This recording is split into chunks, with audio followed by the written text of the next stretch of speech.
presented by Mahalakshmi Music.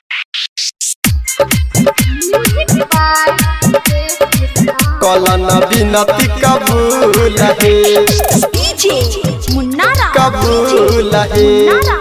कलना बिनती कबूल है भूखल पियासल मैया एलिया दुआर है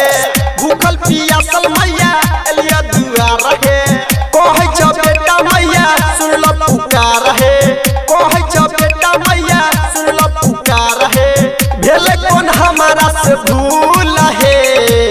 ए मोदी मैया पर कदनैया कलना बिनती कबूल है ए मोदी मैया पर कदनैया कलना बिनती कबूल है ए मोदी मैया पर कदनैया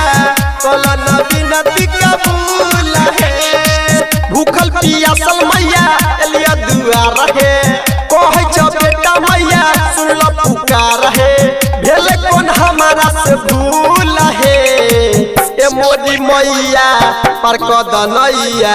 कलना बिनती कबूल है ए मोदी मैया पर कदनैया कलना बिनती कबूल है ए मोदी मैया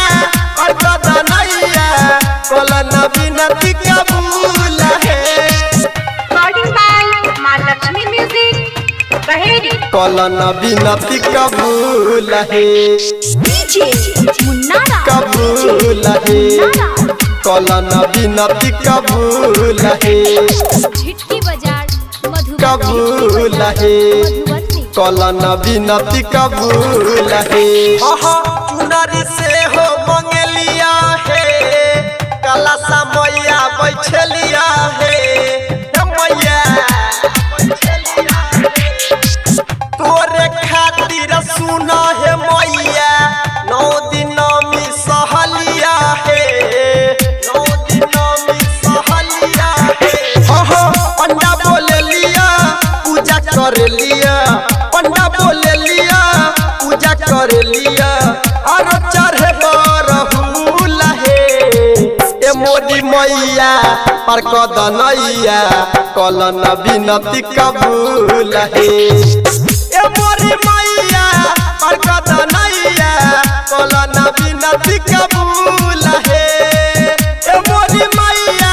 पर कदनैया कलना बिनती कबूल है। अभी आप सुन रहे हैं महालक्ष्मी म्यूजिक की प्रस्तुति।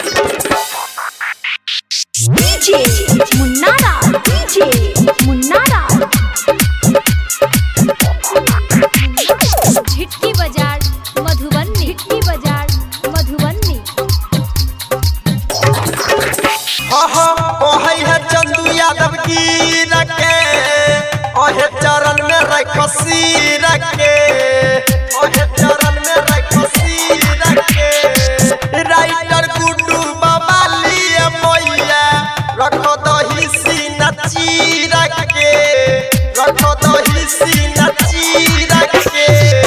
तीनों लोक में होई है बखानिए तीनों लोक में होई है बखानिए बरसै है अमर से फूल है ए मोदी मैया पर कदनैया कलना बिनती कबूल है ए मोदी मैया पर कदनैया कलना बिनती कबूल